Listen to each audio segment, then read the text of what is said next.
बचपन और यौवन बहुत विचारशील नहीं होता। क्या सही, क्या गलत, क्या करना चाहिए, क्या नहीं करना चाहिए, इन विचारों का निर्णय बहुत तेजी से और बहुत कम तथ्यों पर कर लिया जाता है। बट जैसे जैसे उम्र बीतती है, बहुत सारे सवाल खड़े होते हैं। क्या करना है, क्यों करना है, क्या सही है। और जब हम अपने पुराने ग्रंथों को, बातों को, लोकोक्तियों को सुनते हैं तो बहुत से सवाल ख्याल में आते हैं। बहुत से ऐसे कर्म जो उन लोगों के हैं जिनको हम बहुत महान मानते हैं, साधु हैं, संत हैं, ऋषि हैं और भगवान के अवतार हैं। तो उन सब सवालों के बाद ये ख्याल आता है कि क्या सही, अर्थात क्या धर्म जो किया गया वो क्या सही था या गलत था।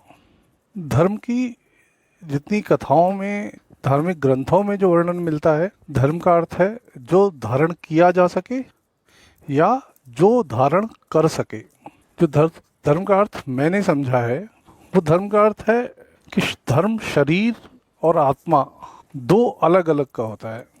शरीर क्या धारण करना चाहता है और क्या धारण कर सकता है, और आत्मा क्या धारण करना चाहती है और क्या धारण कर सकती है, वो हमारे शरीर और आत्मा का अलग अलग धर्म है। और जो आत्मा के धर्म का पालन करता है वो धर्मात्मा है।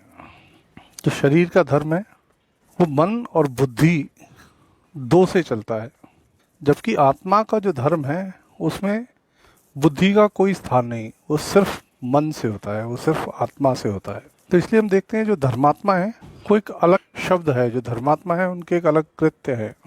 आत्मा का धर्म है सत्य, आत्मा का धर्म है करुणा, आत्मा का धर्म है क्षमा, आत्मा का धर्म है दया।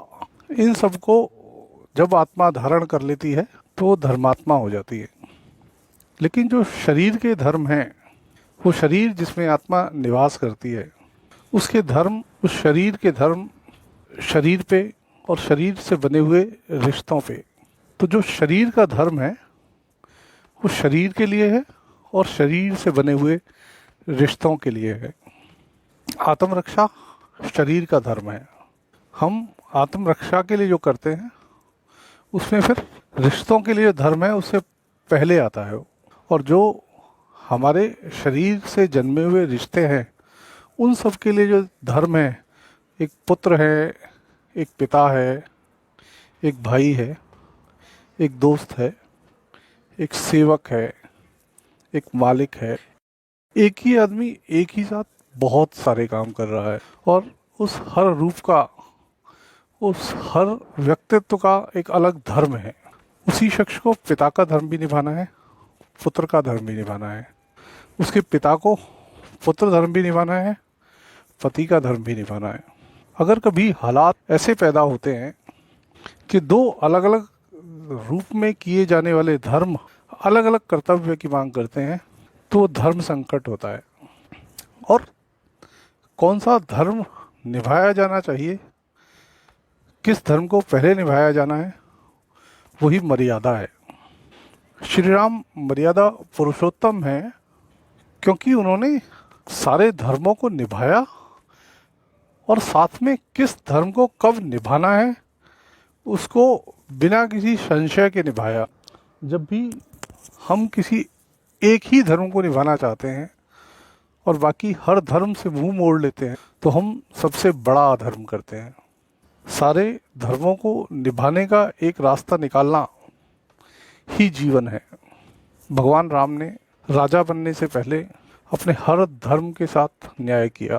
पिता भी, पुत्र भी, पति भी, भाई भी।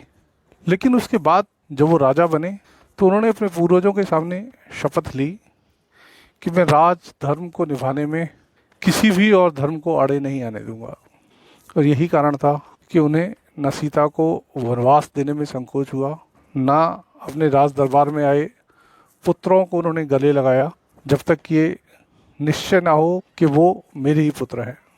यही सिर्फ एक राजधर्म निभाने की जो इच्छा है वो एक अधर्म का कारण बनी।